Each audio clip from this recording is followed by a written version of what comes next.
It wasn't just a car. It was the car, my late father's '67 Mustang, rebuilt bolt by bolt, sweat and soul poured into every inch. I used to tell people I'd be buried in that thing. So when I walked into the garage one Sunday morning and found it gone, I didn't think theft. I thought maybe it got towed. Maybe my wife had moved it. The truth? My teenage stepson sold it behind my back, to buy a plane ticket. To meet the man who walked out on him 10 years ago. They say blended families take work. That love isn't automatic, it's built over time. And I believe that. I lived that. For 8 years, I raised Evan like he was my own. Helped him with homework. Taught him how to mow a lawn. Showed up at his middle school graduation in a tie he said made me look like a bank manager. He never called me Dad. And that was okay. I never pushed for it. I figured love isn't in the titles. It's in the doing. His real father, Brian, well, that guy was more of a myth. Hadn't seen Evan since he was 7. No birthdays. No calls. Just a few sad postcards from Colorado that stopped arriving after the 3rd one. My wife, Jess, didn't talk about him much. Said he struggled with addiction. Said he'd been clean, then disappeared again. The kind of guy who left more ghosts than footprints. But lately, Evan had changed. Quieter. Moody, sure, but not the typical teen angst kind. There was a sharpness under it. Like a kid holding on to something he wasn't ready to say. And then there was the car. That Mustang, God, that thing meant the world to me. My dad bought it back in '68, drove it till the engine coughed its last breath, then parked it in a shed for decades. I inherited it after he passed, and for 5 years, I poured every free dollar an hour into restoring it. Not just to drive, to honor. Every Saturday, Evan used to hand me tools. He didn't care much about cars, but he liked hanging out. It became our thing. Or so I thought. The Saturday before it disappeared, Evan had been short with me. I asked if he wanted to help swap out the spark plugs. He shrugged and said he had stuff to do. I figured it was homework. Or girls. Or whatever 16-year-olds pretended was more important than time in the garage. Sunday morning, I went to open the bay doors. And my stomach dropped. The car was gone. At first, I stood there in that echoing space like an idiot. I checked the locks, the side door, even the motion camera app, but it had been offline since Thursday. Just my luck. I ran upstairs and asked Jess. She blinked, half asleep, and said no, of course she didn't move it. She hadn't touched the keys in years. I checked the spare key hook. Empty. My first thought wasn't even Evan. It was theft. A neighbor. Some punk kids. Then Jess checked her purse. Her debit card was missing. And that's when the puzzle started falling into place. It wasn't just the car that was gone. Evan was too. His room was stripped bare, the important stuff, at least. Clothes, charger, laptop. His duffel bag. The note on his pillow was barely legible, scribbled in haste. Don't come looking for me. I'm going to meet my real dad. I needed this. You wouldn't understand. Jess sat on his bed, clutching the note like it might bite. Her mouth hung open, tears pooling but not falling yet. That stunned silence you only see in hospitals and funerals. I stood in the doorway, heart pounding, fury coiling in my chest. Not just at what he'd done, but at why. I pulled out my phone and started calling his friends. His school. Checked flight trackers, even though I had no idea what airline he might have used. Jess was already on hold with her bank, trying to flag the card. 2 hours later, we had confirmation. Evan had sold the Mustang to a private collector. Cash sale. Signed the title over using a forged signature. Then bought a one-way flight to Denver. To find Brian. Denver. I hadn't been to Colorado in over a decade, and certainly not for anything like this. It wasn't supposed to be me chasing down a 16-year-old across state lines to drag him home. But there I was, sitting in a cramped southwest seat, heart pounding like it had its own agenda. Jess stayed back with the kids. Said she needed to trust me to handle it. Truth was, she couldn't face the idea of what Evan might find. I told her I'd call when I landed, told her not to worry. I didn't believe it either. On the plane, I kept running it over in my head like a bad movie on loop. The lies. The planning. The calculation. This wasn't just a stupid teenager doing something impulsive. Evan had sold the car. He'd signed my name. Moved thousands of dollars. Bought a flight. Found his father's last known address. All of it, behind our backs. And not to go party. Not to disappear with friends. But to meet the man who left him. That part still stung. More than the car. More than the money. I'd been there for everything. Every fever, every parent-teacher night, every scraped knee and late-night breakdown over finals. And all it took was one ghost of a man whispering through Instagram DMs to make Evan forget all that. Because yeah, that's how he found Brian. Through a private message. Jess had mentioned once that Brian used to lurk on social media under a burner account. Evan must have tracked him down.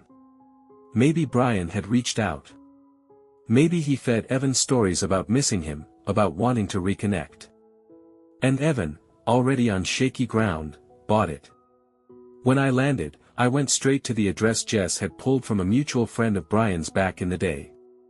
Run-down duplex in a rough part of town. Cracked paint, overgrown lawn, one of those screen doors that never quite closes right. I didn't expect much. But I didn't expect that. Brian opened the door in pajama pants and a Broncos hoodie that hadn't been washed in a while. He looked old. Not just in age. In posture. In spirit. The kind of tired that settles into your bones after you've let everyone down and started to believe that's just who you are. His eyes narrowed when he saw me. Then he said it. I figured you'd come. I didn't waste time. Asked if Evan was there. He was. Sitting on a milk crate in a tiny living room, scrolling his phone like it was any other afternoon. A backpack at his feet. A half-eaten bag of chips on the armrest. When he looked up and saw me, his face didn't crumple. He didn't cry. He didn't shout. He just said, "How'd you find me?" I told him it didn't matter. I told him what mattered was what the hell he was thinking. Selling the car. Running off. Trusting a man who hadn't earned an ounce of it. And that's when he snapped. He's still my dad. The words came out sharp. Like a blade. At least he didn't try to replace him like you did. I won't lie, that one hit hard. I stood there, stunned. Watching this kid I'd raised, who used to ride on my shoulders and call me to kill spiders, look at me like I was the villain in his origin story. Brian didn't jump in. Just leaned against the doorframe, eyes down, jaw clenched. I could tell even he didn't like how Evan had said it. I asked Evan if he even knew who Brian was. What he'd done. The mess he'd left Jess to clean up.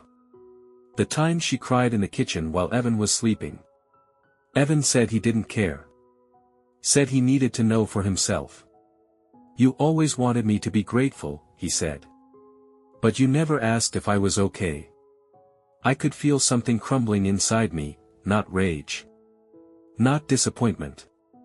Just heartbreak. Because that's the truth no one tells you about parenting a kid who isn't biologically yours. You can give them everything. Time. Love. Stability. But deep down, there's still a hole only one person can fill. And if that person suddenly says, "I miss you," that hole starts to pulse like a wound. I turned to Brian. Told him he had a chance now. A real one. But it came with a price. Be honest with him. Don't play the victim. Don't lie to make yourself look good. If you want to be his father now, then act like a man, and tell him why you weren't one before. Brian nodded slowly. His jaw tightened. And he said, I owe him that much. I gave Evan the option. Come back with me, or stay. He said he was staying for now. I handed him my number. Told him the door was open, but I wasn't chasing him anymore. And I walked out of that apartment feeling more empty than angry. Because it wasn't just the Mustang I'd lost. It was the belief that love, if strong enough, could rewrite someone's history. They don't tell you what it's like to come home alone when you left to bring someone back. Jess met me at the door, eyes rimmed red. She didn't ask if Evan was with me. She already knew. There's a certain weight in your step, a kind of empty rhythm in your breathing, and she caught it the second I stepped over the threshold. She asked if he was safe. I said yes. She asked if he was with Brian. I said yes. Then she asked the one question I wasn't ready for. Did he hate you? I paused. Not because I didn't know the answer. But because saying it out loud felt like peeling off a bandage that hadn't even stuck yet. I think, he just needed someone to hate. That night, we didn't speak much. Jess made tea. I sat on the couch with the TV on low, pretending to watch a rerun of a show I didn't care about. The house felt different. Not just quieter. Hollow. Like Evan had taken more than his backpack when he walked out. The next few days were a blur of pretending. School drop-offs. Grocery runs. Work emails. I kept busy so I didn't have to sit with the truth. Evan chose him. Not me. Not the man who raised him. But the man who left. The car was a loss. Sure. But it was just a symbol now. The real grief wasn't steel and rubber. It was 8 years of being there for someone who, in the end, didn't want to be there with you. And yet, I couldn't be mad at him. Not really. Because if I'm honest, and I mean painfully, gut deep honest, I saw it coming. I'd felt the shift over the past year. The way Evan stopped asking for advice. The way he shrugged off my attempts to connect. I chalked it up to teenager stuff. Mood swings. Hormones. But it wasn't that. It was a kid trying to reconcile who he thought he was with who he'd been told he should be. I gave him structure. Rules. Safety. But somewhere in the cracks, he wanted chaos. Wanted his real dad, even if that dad was more idea than man. 3 days after I got back, Evan texted Jess. Just one sentence. I'm okay. No apology. No, I miss you. Just those 2 words. It wrecked her more than she let on. I found her in the pantry an hour later, crying into a dish towel like she was trying not to be heard. Later that week, I got a call from the collector who'd bought my Mustang. He sounded nervous. Said he hadn't known the sale was fraudulent. Said the moment he saw a teenager handling the paperwork, he got suspicious, but the kid had a title, ID, even a notarized release form. All fake, of course. He agreed to return the car if I paid the shipping and refunded part of what he'd paid out in cash. I agreed. 2 days later, it was towed back into my driveway. It didn't look the same. Not because of damage, the guy had taken care of it. But because now, every time I looked at it, all I saw was Evan's escape plan. The door he walked out of. The sacrifice I never agreed to make. That night, I opened the garage, turned on the overhead light, and just sat in the driver's seat for an hour. Running my hands over the wheel like it might tell me something. Like maybe the ghost of my father, the man who passed that car down to me, could somehow remind me what it meant to hold on, even when the people you love are trying to let go. And then something strange happened. Around 11 p.m., my phone buzzed. It was a message from Evan. No greeting. Just this. He's not who I thought he was. I don't think I want to stay. That was it. No apology. No promises. But something had shifted. I didn't reply right away. Because there's a difference between coming back and coming clean. And if Evan was going to find his way home, I needed to make sure he wasn't just running from someone. He needed to be running to something, too. He came back on a Tuesday. No big scene. No knock in the rain. Just a quiet car ride from the airport, courtesy of a friend Jess had asked for the favor. She didn't want him walking up to the door with a suitcase and no warning. She wanted time to steel herself. Me. I didn't know what I wanted. Closure. An apology. Maybe just a straight answer to why the hell he thought any of this was okay. I was in the garage when I heard the tires in the driveway. Sitting in the Mustang again, tools in my lap, pretending I had something to fix. Jess opened the front door. I stayed where I was. Didn't want to greet him with clenched fists or cold silence, so I let her have the moment. 5 minutes passed. 10. Then I heard footsteps. He didn't knock. Just stood in the doorway to the garage, looking older somehow. Travel will do that to a kid, especially when the man you risked everything to meet turns out to be the same disappointment he was when he left. Evan had a backpack slung over one shoulder and a shoebox in his hands. He didn't say hi. Just cleared his throat and said, "I owe you something." I didn't speak. Just kept my eyes on the wrench in my hand. He walked over slowly and placed the box on the workbench like it might explode. Inside was a wad of cash. Sloppy. Rolled bills and change. Looked like he'd emptied his savings, maybe sold his laptop. "It's not what the car was worth," he said. "But it's what I have." That was the first time he looked me in the eye. And in that look, I saw what I'd been waiting for. Not regret. Not fear. Accountability. I stood up. Told him to sit. He hesitated, then sank onto the old stool next to the bench, the one he used to sit on when he was a kid, handing me screwdrivers and asking a million questions I'd always loved answering. I asked him the only question I really needed an answer to. Why? And for once, he didn't deflect. He didn't shrug. He just spoke. I needed to know he wanted me. That I wasn't just some mistake he left behind. And when he said he missed me, I believed it. I really did. He paused. Picked at the strap on his bag. But once I was there, it was different. He didn't ask anything about my life. He just talked about how he got screwed over. Like I was supposed to fix something for him. His voice cracked a little. He wasn't even surprised I came. I nodded slowly. I didn't say I told you so. I didn't need to.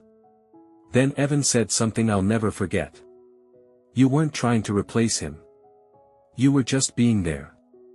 And I didn't see it. I didn't want to see it. That's when I knew the kid sitting across from me wasn't the same one who'd stolen my keys and forged my name. He was different now. Not just humbled. Awake. I told him I appreciated the money. Told him I'd hold on to it, not as payment, but as a reminder that he was willing to own what he'd done. Then I asked if he wanted to help me finish tightening the suspension on the Mustang. He stared at me for a second, stunned. Then nodded. For an hour, we worked side by side in silence. Like nothing had ever happened. Like everything had. And just as we were closing the hood, he spoke again. Mom says you cried when I left. I didn't answer. He nodded like that was enough. And then, barely above a whisper, he said. I'm sorry. It wasn't theatrical. Wasn't cinematic. But it was real. And in that moment, the car wasn't the most valuable thing I'd ever restored. Rebuilding trust isn't like fixing a car. With a busted engine, you can take it apart, lay out the broken pieces, figure out what needs replacing. With people, it's murkier. No diagrams. No torque specs. Just feelings, and they don't always bolt back in where they came from. But we tried anyway. After that first night in the garage, things didn't magically return to normal. Evan didn't hug me. Jess didn't breathe any easier. We all just moved a little slower, like people waking up after a long, hard winter. Evan kept to himself the first week. Ate quietly. Washed his own dishes. Didn't argue about chores, which was unnerving, to be honest. Jess and I had to fight the instinct to fill the silence with parenting talk, curfews, consequences, boundaries. But we didn't want to bury him under rules when he was already carrying the weight of what he'd done. Instead, we listened. We asked how he was sleeping. If school felt overwhelming. If he wanted to talk to someone, not us, but a professional. He said maybe. Which, for a 16-year-old boy who thought he had it all figured out just a month ago, was saying a lot. I knew Jess was still angry. She masked it better than I did. Mothers can do that, but I caught it in the way she folded laundry a little too tightly, or how her voice shook when she talked about next month's tuition bill. One night, she found me in the garage again. Evan had already gone to bed. I was detailing the car, again. Not because it needed it, but because it gave my hands something to do while my heart caught up. Jess leaned against the workbench, arms folded, watching me work. Then she said, "I was so scared we'd lost him." I nodded, still wiping down the hood. "We didn't." "You say that," she whispered, "but I keep wondering if we ever had him." That one stuck. Because even as things improved, that thought lingered. Had we been raising a kid who was always half looking toward the door? Was Brian a shadow we never could compete with, not because he was a good father, but because he was his father? But something happened later that week that gave me hope. I walked into the living room and saw Evan with my socket set spread across the coffee table. He was working on a small engine, a lawnmower, I think, pulled from someone's trash. Oil stains on his jeans, grease on his hands. When he saw me, he didn't flinch. "You said the ignition coil was probably toast," he said without looking up. I wanted to see if I could fix it. He didn't ask for help. Didn't ask for praise. He just wanted to build something with his own hands. And I knew right then, this was how he was trying to say sorry. Not through speeches or grand gestures. But through showing up. Quietly. Consistently. Later that night, I found an envelope on my pillow. Inside was the rest of the money he owed, mostly crumpled bills and a few rolled quarters. On the outside of the envelope was a single line. "For what I broke, and what I want to earn back." I didn't cry. But I sat on the edge of the bed for a long time holding that envelope like it was made of glass. Because here's what no one tells you about being a stepfather: you don't get guaranteed love. You earn it, one moment at a time. And sometimes, the kid doesn't even know how to give it back until you're the only one left standing when everything else falls apart. And maybe, just maybe, we were getting there. You don't forget betrayal, not really. It doesn't get erased. But if you're lucky, and if everyone's willing, you learn to build around it. Not like patchwork, more like scar tissue. Tougher. A little stiffer. But real. That's where we landed. Not in a storybook ending, not with some magical return to what we were, but something new. Wiser. A little weathered. Still standing. Evan started talking more. Little things at first, stories from school, offhand jokes about classmates, asking if we had any extra WD-40. Then came the heavier stuff. The night he sat at the kitchen table while I was finishing a sandwich and said, "He told me he left because he didn't want to screw me up." I didn't say anything. Just put the sandwich down and looked at him. But watching him for 3 weeks, he said, I think, he just didn't know how to stay. I nodded. And Evan nodded too, like he needed me to confirm he wasn't the only one who finally saw it. He didn't romanticize Brian anymore. Didn't hate him either. He just understood now, that not every man who makes you is built to raise you. And not every man who raises you demands credit. Sometimes they just show up and keep showing up. We never sat down and made a big deal of forgiveness. That's not how Evan works. Or me, if I'm honest. It happened in moments. When he started leaving his door open again. When he asked to borrow the truck instead of just taking it. When I caught him in the garage on a Saturday afternoon, detailing the Mustang with care like he finally understood what it meant. One day, I found him in the driver's seat, engine off, just sitting there, the same way I used to after my dad passed. He saw me in the mirror, but he didn't move. Just looked over his shoulder and said, I get why you kept this so clean. I sat in the passenger seat beside him. Neither of us spoke for a long time. Didn't need to. Because in that silence, something got handed back. Respect, maybe. Or the beginning of it. Jess was the one who said it best, weeks later. We were sitting on the porch while Evan mowed the lawn, earbuds in, humming to something, sleeves rolled up. Jess was sipping her iced tea, squinting out into the sun. You know, she said, he still won't say, Dad. I nodded. I'm not waiting on the word. She smiled at that. A tired, proud kind of smile. No, she said. But I think he finally knows what it means. And I think that's where we found peace. Not in erasing the pain. But in growing around it. In choosing to stay, to forgive, to believe that people, even kids who hurt you, can learn to come back better. I still see the scars. The gaps.